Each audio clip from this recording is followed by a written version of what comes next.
Welcome to my Kerbal Space Program showcase of the Ki-24 helicopter.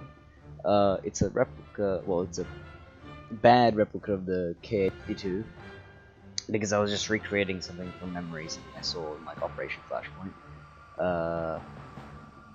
And I didn't look up the name of the helicopter I was reading until, you know, like well after. So I named it the Ki-24 after the Mi-4.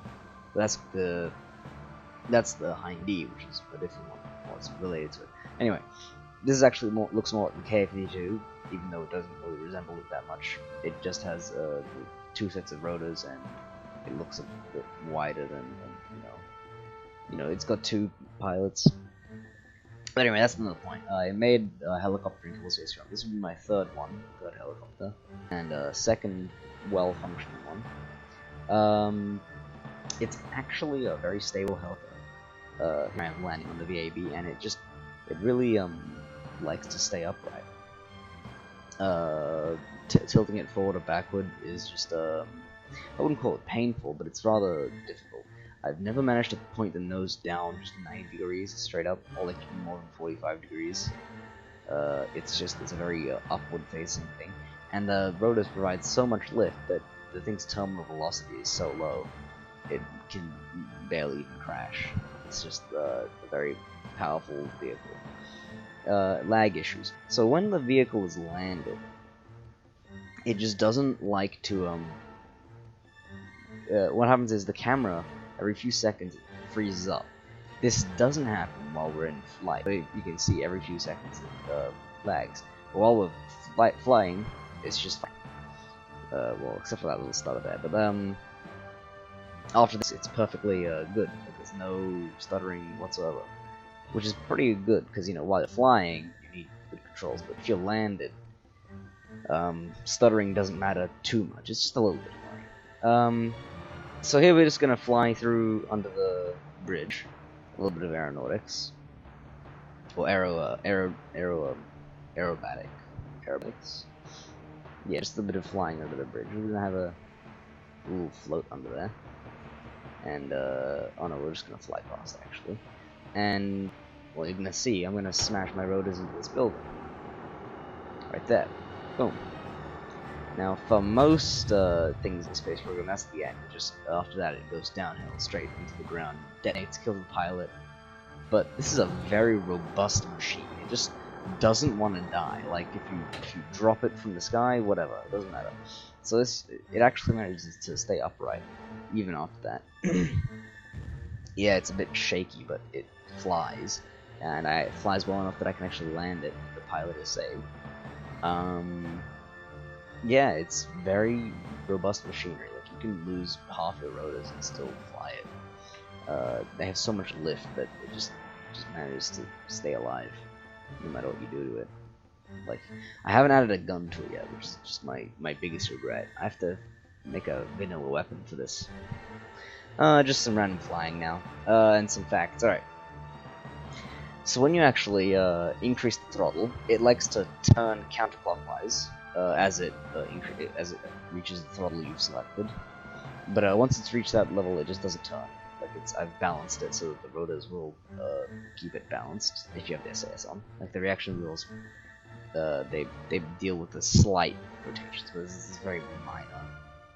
And if you lower the throttle, it likes to turn clockwise while it's, you know, lowering the throttle.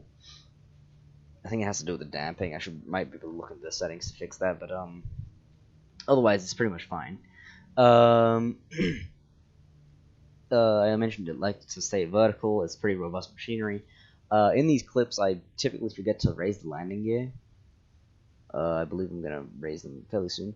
But yeah, it's because it likes to stay very vertical, it's difficult to make it go very fast. The fastest I've made it going is like 50 meters per second, which is not very fast. Like, I'm fairly sure the real speed of the Ki-52 is something ridiculous. But yeah, it's not a very fast vehicle. This is mainly due to the fact that I haven't implemented, like, changing the angles of the rotors or anything. So you can't, like, make them or further up or further down. So moving it forward and back is just difficult.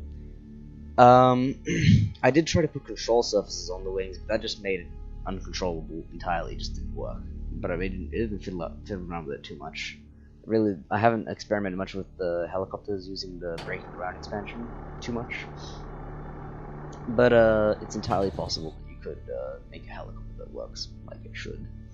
I tried making a hinge that would move the whole rotor assembly forward and backward, but it would actually just move the body of the helicopter forward and backward, and the rotors would stay in place, which is a bit funny to see.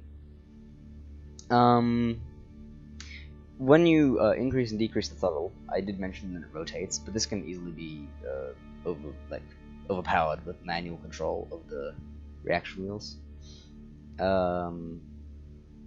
Yeah, so maybe in future designs I might try to implement some of these ideas.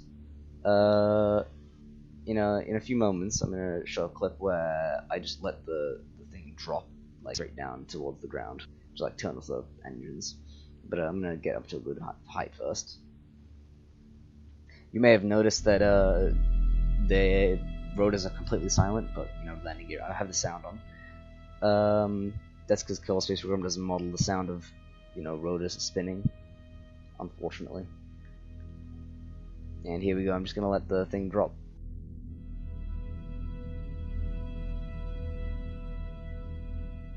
And as you can see, it's just dropping at a very low speed. Its terminal velocity is like nothing. But see, I'm just gonna turn on the rotors really low to the ground, and I managed to regain control very quickly. Like the lift on this thing is ridiculous.